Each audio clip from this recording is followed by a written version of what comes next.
ሁላችንም በቃላችን ከምናቃቸው ጥቅሶች ውስጥ አንዱ ይሄ ዮሐንስ ምዕራፍ 1 ቁጥር 12 ላይ ያለው ሐሳብ ነው።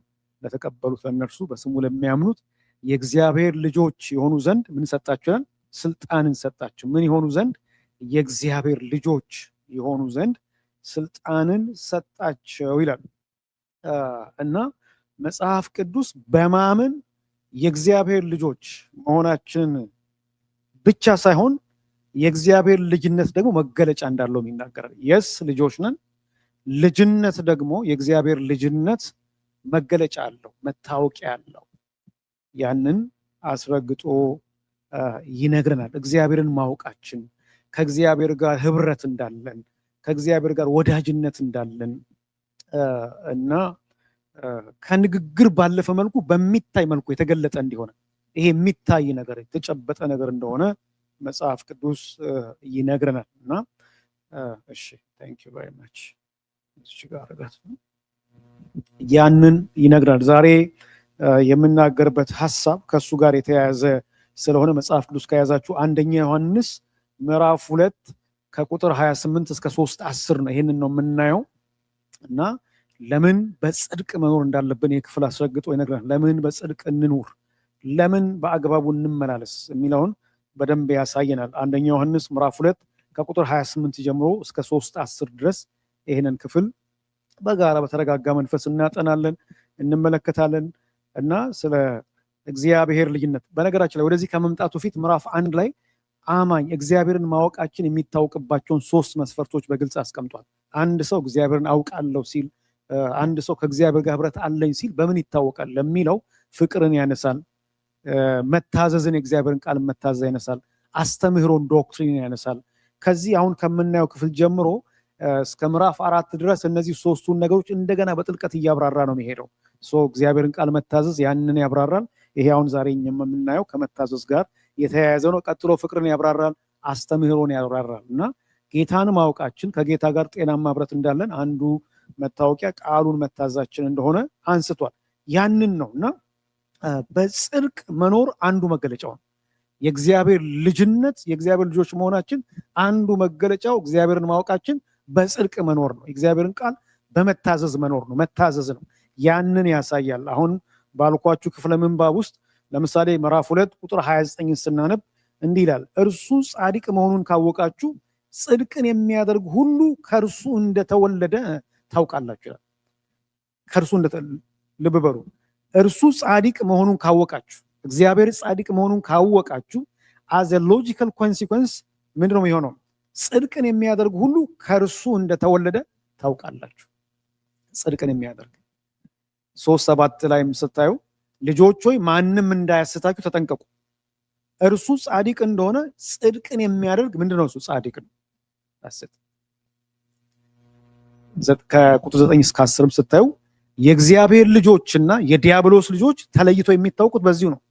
ጽድቅን የማያደርግ ወንድሙንም የማይወድ ሁሉ ከእግዚአብሔር አይደለም። very clear, it is very clear።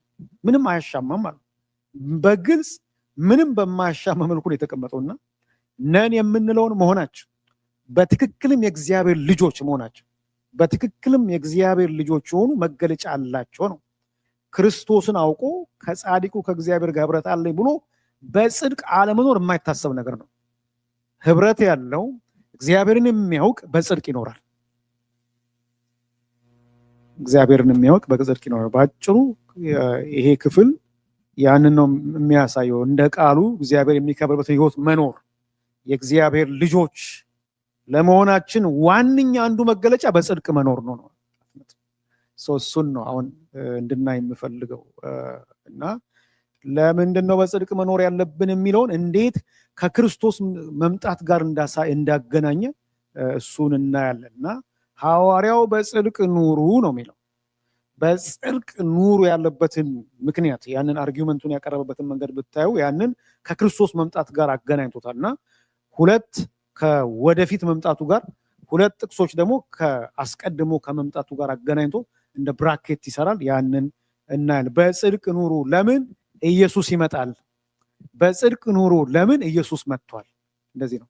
ስለዚህ በተለያየ መንገድ ይሄንን ታይትል ልትሰጡት ትችላላችሁ። ለምን በጽድቅ ኑሩ ከፈለጋችሁ ኦር ኤልስ ደግሞ ይመጣል የመጣው ስለሚመጣ ኑሩ ነው። እንደዛ ነው የሚያስቀምጠውና እነዚህ ሁለቱን ጥቅሶች ላሳያችሁ ከክርስቶስ ማኒፌስቴሽን ጋር ነው በጽድቅ መኖር የተገናኘውና ለምሳሌ የመጀመሪያው ከኢየሱስ ክርስቶስ የወደፊት መምጣት ጋር እንዴት እንደተያያዘ 2:28 ላይ እንደዚህ ይላል። 2:28 እንግዲህ ልጆች ሆይ እርሱ ሲገለጥ ድፍረት እንዲኖረን በሚመጣበትም ጊዜ በፊቱ እንዳናፍር ምን አድርጉ? በእርሱ ኑሩ። በሚመጣበት ጊዜ እርሱ ሲገለጥ ኢየሱስ ይገለጣል፣ ኢየሱስ ይመጣል። ይሄ የወደፊቱ መምጣት ነው። አንድ ጥቅስ ጨምረ 3:2 ላይ ተመሳሳይ ነው። ከወደፊት መምጣቱ ጋር የተያያዘ ነው።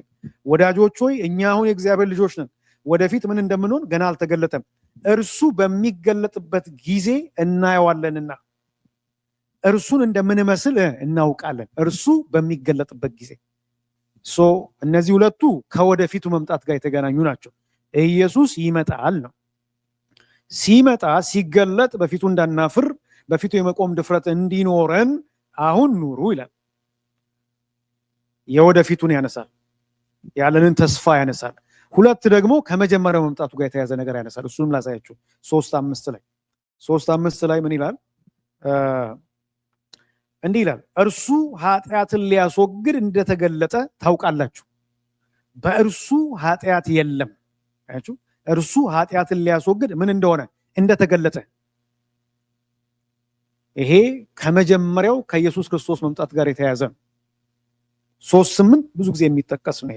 ኃጢአትን የሚያደርግ ከዲያብሎስ ነው። ምክንያቱም ዲያብሎስ ከመጀመሪያ አንስቶ ኃጢአትን የሚያደርግ ነው። የእግዚአብሔር ልጅ የተገለጠው የዲያብሎስን ስራ ያፈርስ ዘንድ ነው። እግዚአብሔር ይመስገን የተገለጠው። እያልኩ ያለሁት በጽድቅ እግዚአብሔር ልጆች ነን። የእግዚአብሔር ልጅነት መገለጫው በጽድቅ መኖር ነው። በጽድቅ እንኖር ነው። ለምንድን ነው በጽድቅ መኖር ያለብን? ይሄንን ከክርስቶስ ማኒፌስቴሽን ጋር አያይዞታል። ሁለት ከወደፊት መምጣቱ ጋር፣ ሁለት ደግሞ ቀድሞ ከመምጣቱ ጋር ማለት ይመጣል፣ መጥቷል። ስለዚህ ኑሩ ነው።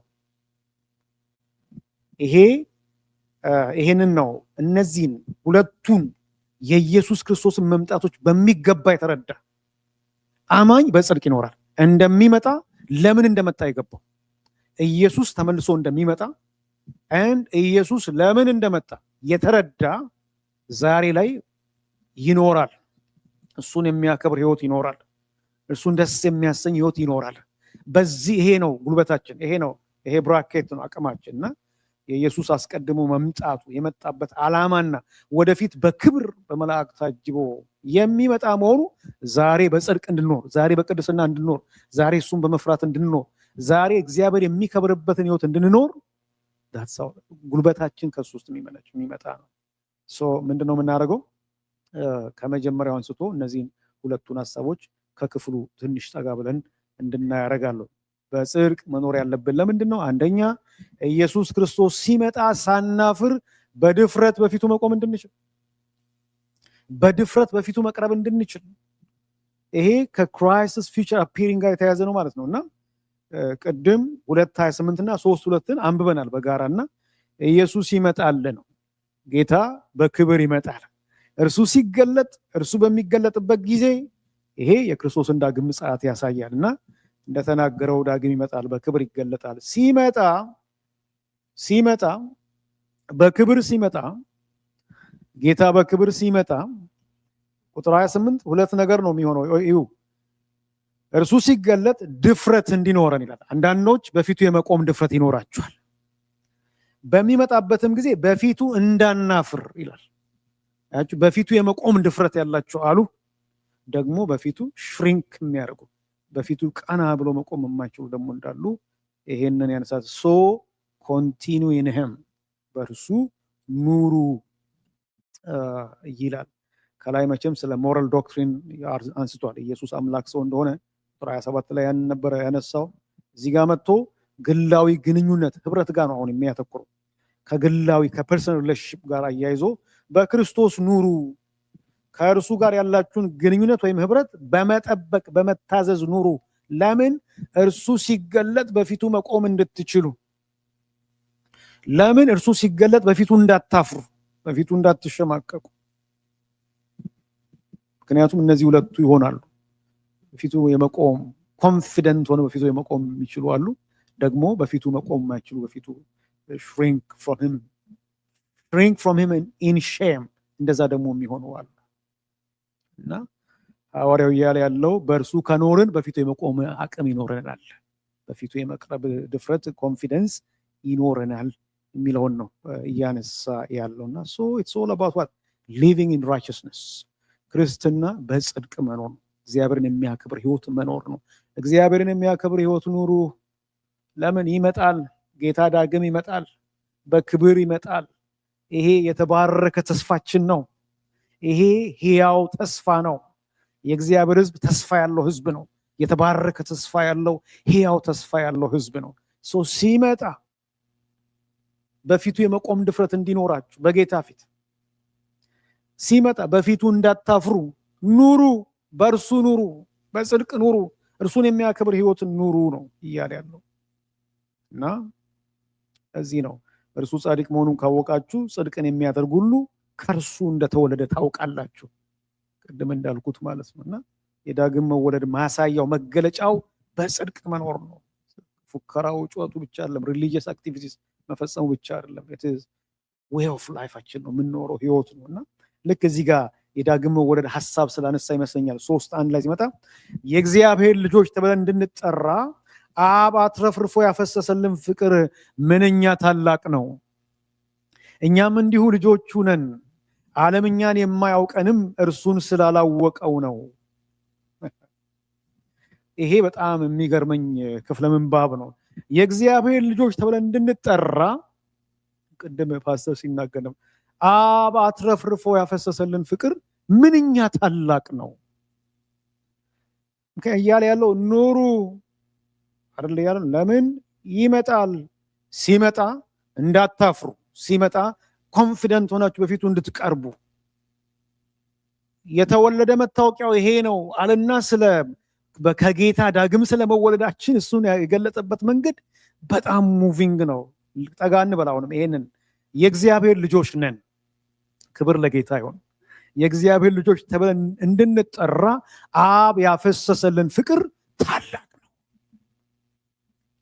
እግዚአብሔር አትረፍርፎ ያፈሰሰልን ፍቅር ምንኛ ታላቅ ነው። how great።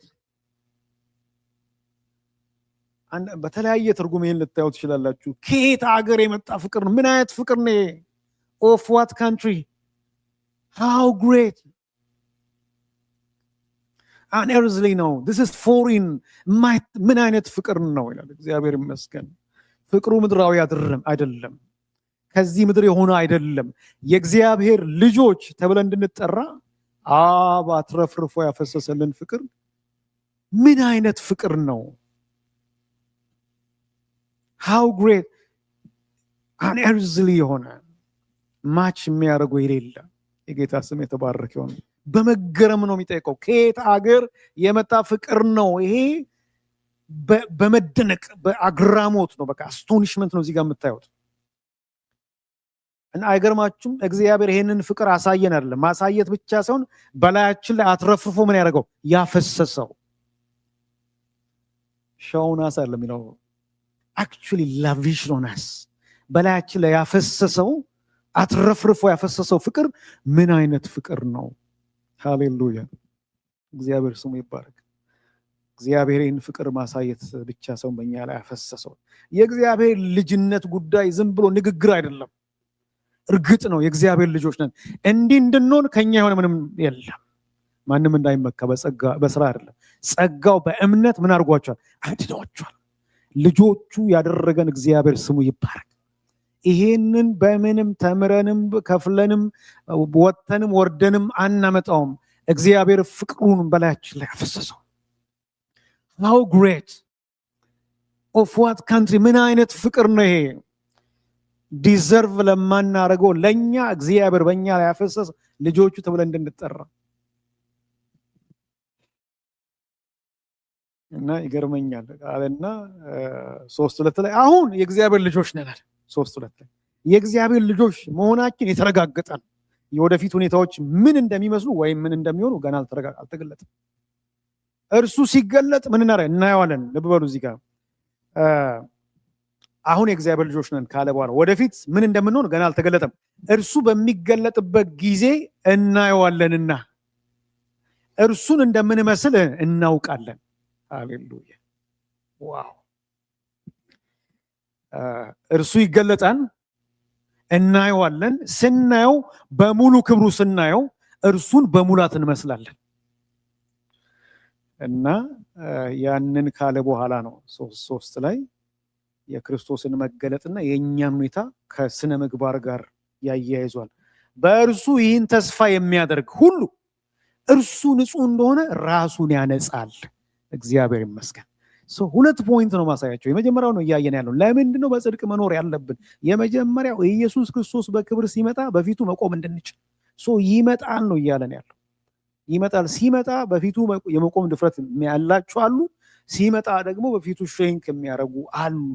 የእግዚአብሔር ልጆች መታወቂያ ይሄ ነው ብሎ ስለ ልጅነት የሚገርም ማብራሪያ ሰጥቶ በእርሱ ይህን ተስፋ የሚያደርግ መገለጡን ተስፋ የሚያደርግ ማየታችንን መምሰላችን ይህን ተስፋ የሚያደርግ ራሱን ያነጻል፣ በቅድስና ይኖራል፣ በጽድቅ ይኖራል።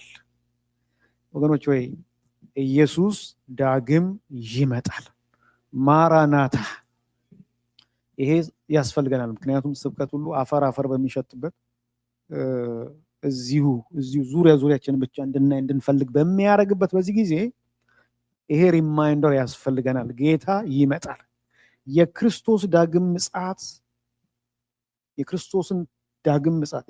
ዳግም መመለስ ተስፋ የሚያደርጉ ጽድቅን ያደርጋሉ፣ በጽድቅ ይኖራሉ፣ እግዚአብሔርን በመፍራት ይኖራል። እንደሚመጣ የሚያምኑ ይመጣል ብሎ የሚያምኑ ይኖራሉ። እና ዳግም ምጽአቱ ለምንኖረው ኑሮ ምንድነው? መሰረት ነው እያለን ያለው። መምጣቱ ለዛሬው ኑሯችን ይመጣል ጌታ የሚለው ክርስቶስ ዳግም ሲመጣ ምን እንደሚሆን ይሄ ክፍል ያሳየናል። ቅድም እንዳልኩት ደጋግሜ በፊቱ የመቅረብ ድፍረት ያላችሁ አንድ አሳይመንት ቤት ውስጥ ለምሳሌ አሳይመንት ሰጣችሁ ብትሄዱ ቤት ውስጥ ለሚያግዟችሁ ሰዎች እስክመለስ ይሄን ነገር ሰርተሽ ጠብቂኝ ብትሉ ስትመለሱ ያንን ስራ ብትሰራና ባትሰራ ማለት ባትሰራ ቀና ብላችሁ ልታያችሁ አትችሉ አይደል? ቆይ ትንሽ ይሄን አድርጌ እሰራለሁ ምናምን ብትጨርስስ በደስታ አድርጌዋለሁ እኮ ፈጽሜዋለሁ ጨርሼዋለሁ። it's just like that። እና ክርስቶስ ዳግም ሲገለጽ ሲመጣ በጽድቅ የማይኖሩ በእርሱ የማይኖሩ በፊቱ ያፍራሉ ነው። ጽድቅን ማድረግ ከእግዚአብሔር የመወለዳችን የእርሱ ልጆች የመሆናችን መገለጫ ነው። እና የእግዚአብሔር ልጆች ተብለን እንድንጠራ አብ አትረፍርፎ ያፈሰሰልን ፍቅር አስደናቂ ነው አለ። አስገራሚ ነው።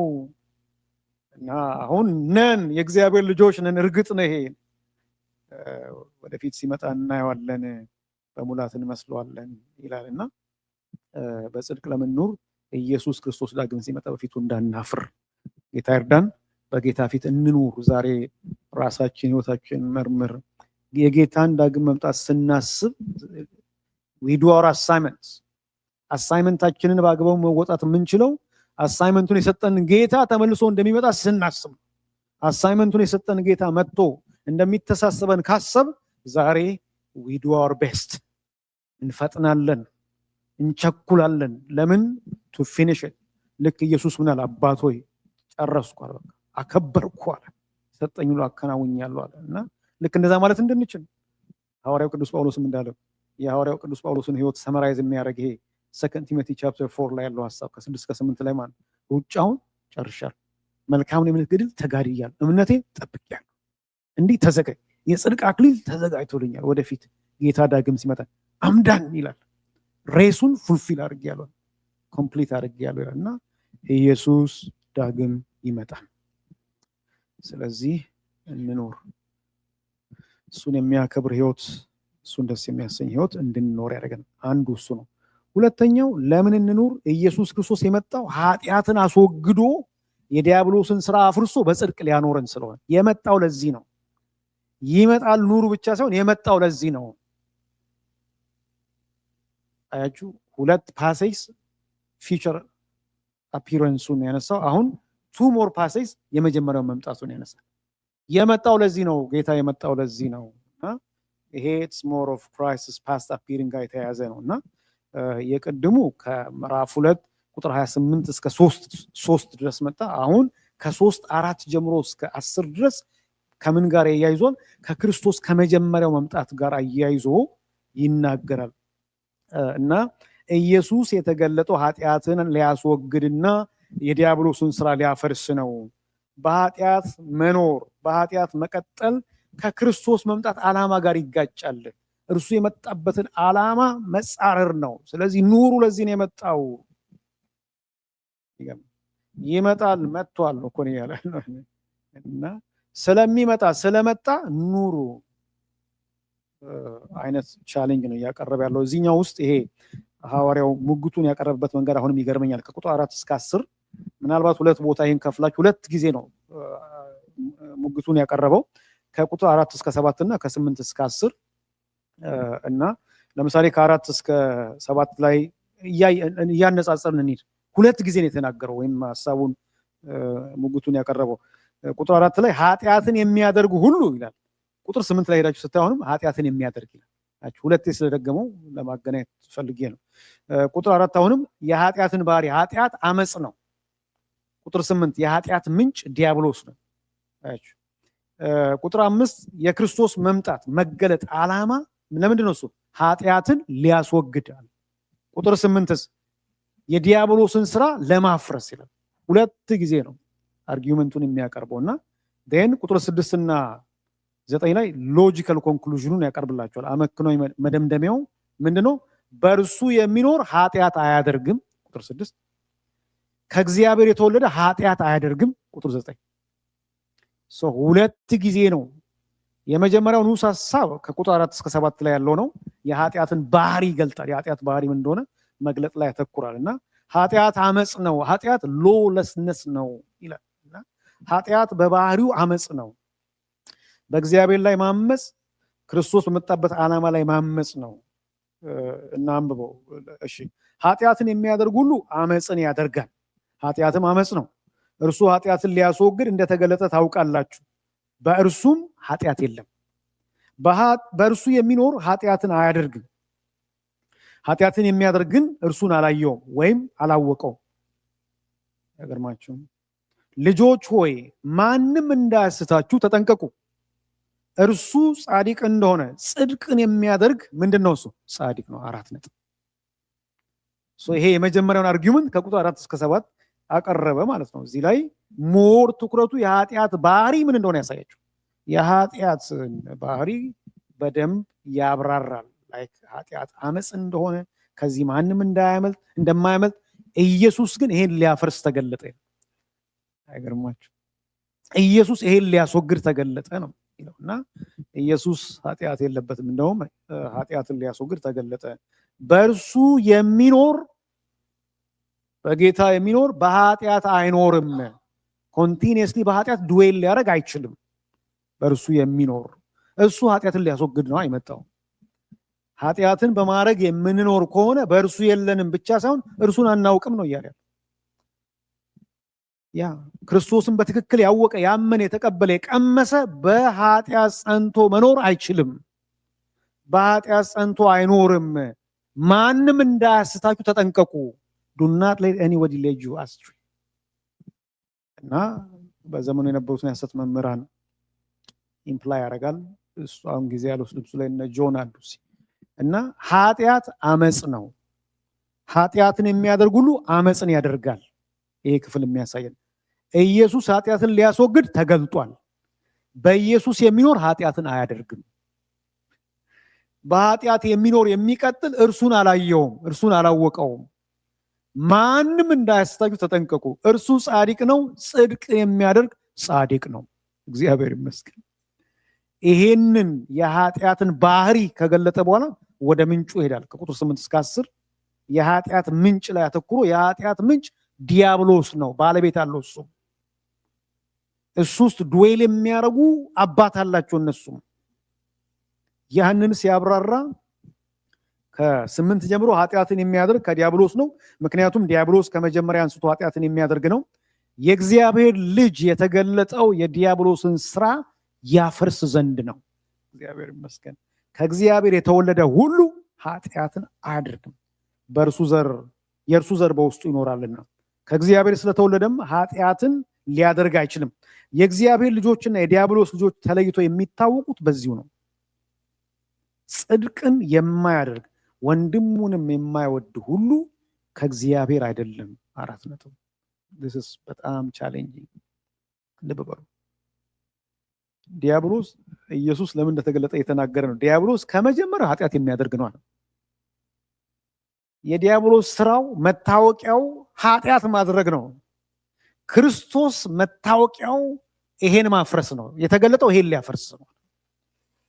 እና የእግዚአብሔር ልጅ የተገለጠው የዲያብሎስን ስራ ያፈርስ ዘንድ ነው። ዲያብሎስ አሁንም ቢዚ ነው ኃጢአት በመስራት በማሰራት ቢዚ። ክርስቶስ ግን ምን አለው?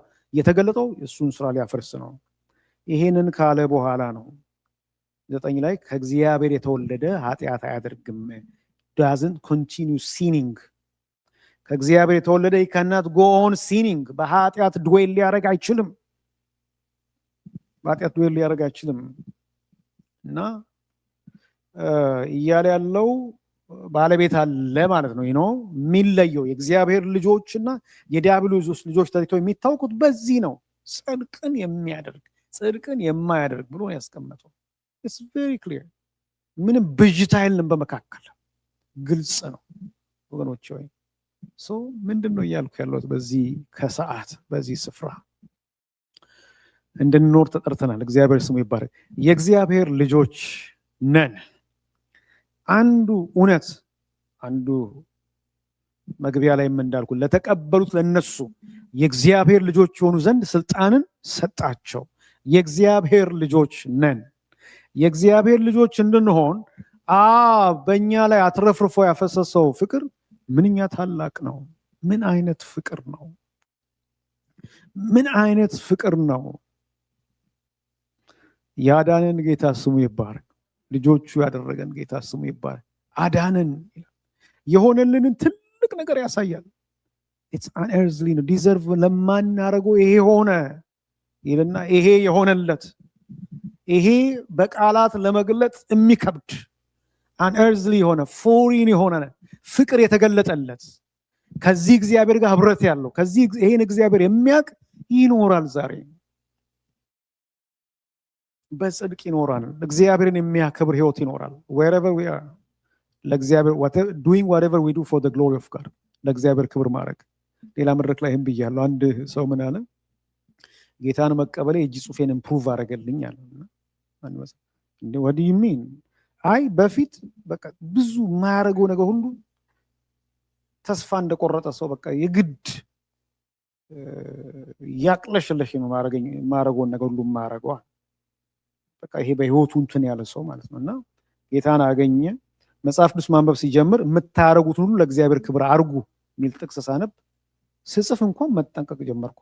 አንዳንድ ነገር ስጽፍም መጠንቀቅ ጀመርኩ እና it improved my handwriting። ጌታን መቀበሌ የእጅ ጽሑፌን አሻሻለልኛል። አሁን it seems silly አሁን ስታዩት ይናር silly ነው like የእጅ ጽሑፍ ምን ግን doing whatever we do for the glory of God በጽድቅ መኖር ማለት ያ ነው። ምናረገውን ሁሉ ለእግዚአብሔር ክብር ማድረግ wherever it is በማንኛውም ጊዜ እና ኑሩ።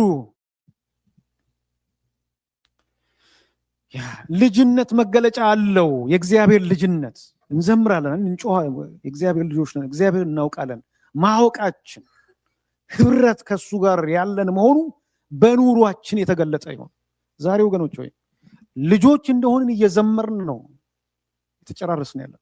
ልጆች እንደሆንን እየዘመርን ነው እጅ ለእጃች እያል ልክ ሲያል ጉሮሮ ለጉሮሮ የለም መዝሙር ግን ባንዘምሮም literally that's what's happening። ልጅነት መገለጫ አለው። እርሱም ጽድቅን ማድረግ ነው፣ በጽድቅ መኖር ነው። በጽድቅ ለመኖር ደግሞ ጉልበቱ ይመጣል፣ መጥቷል ነው ያደረገው። በቃ ልጆች የሚገርም ኤክስፕላኔሽን እሱ ስለሱ ሰጠ። መገለጫ አለው። ያንን ፕራክቲስ አድርጉት። ለምን ይመጣል? ለምን መጥቷል? ስለዚህ የመጣው ይመጣል ነው። ፕሬስም ሊሆን ይችላል። የመጣው ይመጣል ወይም ይመጣል። የመጣው ኑር ነው እያለ ያለ በጣም የሚገርም ነው። ይመጣል፣ ባለቤት አለ፣ የሚተሳሰብ አለ፣ የሚያያል አለ። ያኔ በፊቱ እንዳናፍር፣ ያኔ በፊቱ እንዳንሸማቀቅ፣ ያኔ በፊቱ ሽሪንክ እንዳናረግ ዛሬ ዎች የዕለት ተዕለት እንቅስቃሴያችን እንድናይ እንድንመረምር ያንን ያሳስባል። ጌታ ይመጣል። ሃሌሉያ! ማራናታ! ኢየሱስ ይመጣል። ባለቤቱ ይመጣል። The church belongs to God. He is the head of the church. ክርስቶስ የቤተክርስቲያን ራስ ነው። አልቲሜትሊ የቤተክርስቲያን ራስ ነው። ባለቤቱ ይመጣል። ያ ማራናታ! ኢየሱስ ቶሎና። አሜን። ኢየሱስ ቶሎና ሲመጣ በፊቱ ድፍረት እንዲኖረን እንዳናፍር ዛሬ ራሳችን ልናይ መንገዳችን ልንመረምር የተሰጠን አሳይመንት ምን ያህል የተወጣ እንደሆነ ልንጠይቅ ይገባናል። ጉልበቱ እሱ ነው። ለመኖር ጉልበቱ ይመጣል፣ መጥቷል የሚለው ነው። የመጣው ተመልሶ እንደሚመጣ ማሰብ ነው እና ኢየሱስ በመጀመሪያ መምጣቱ ያፈረሰውን በመገንባት አንኑር ነው። አፍርሶታል። የተገለጠው ይሄን ሊያፈርስ ነው እና ዛሬ እሱ ተባብረን እሱ የገለበጠውን እሱ ያፈረሰውን ለመገንባት መተባበር የለብንም፣ መድከም የለብንም፣ ብዙ መጣር የለብንም። በመጀመሪያው መምጣት ያፈረሰውን ለመገንባት አይደለም የተጠራ፣ ለሱ አይደለም የተሰበሰበ። አፍርሶት የመጣው ለዚህ ነው። አጌንስት ዛ ስንሄድ ክርስቶስ የመጣበትን ዓላማ እንኳን ምን እያደረግን ነው ማለት ነው። ሲሪየስ እሱ እጅግ ያሳስበኛል። እና አንዳንዴ እኔ በእውነት እግዚአብሔር እናውቀዋለን ወይ? እዚህ ጋር እኮ ክሉ ሰጠ። ጽድቅን የማያደርግ ወንድሙን የማይወድ ሁሉ ከእግዚአብሔር አይደለም ማለት 4 ነጥብ። ከእግዚአብሔር ሆኖ we cannot keep sinning ከሆነ ጎራው ሌላ ነው፣ መደቡ ሌላ ነው ብሎ ነው የሚገልጠውና የመጣው ስለሚመጣ እንኑር የሚለው መልእክቴ ነው። ሃሌሉያ! የእግዚአብሔር ልጆች የመጣው ይመጣል፣ ተመልሶ በክብር ይመጣል። ስለዚህ እንኑር፣ በጽድቅ እንኑር፣ በፍቅር እንኑር። ክፋትን፣ ተንኮልን፣ ሴራን፣ እግዚአብሔር የማይከብርበትን ነገር ከመካከላችን እናስወግድ። ራሳችን መርምር፣ ህይወታችን እንመልከት። አም ሲሪየስ ማለት ክርስትና መኖር ነው። ይሄ ነው እግዚአብሔርን የሚያውቅ ከእግዚአብሔር ጋር ህብረት ያለው በፍቅር ይኖራል። እግዚአብሔርን በመታዘዝ ይኖራል። እግዚአብሔር የሚከብርበትን ህይወት ይኖራል። ያን የሚኖረው ሳምባዲ ያየኛ ላይ እሱን እያየ አይደለም።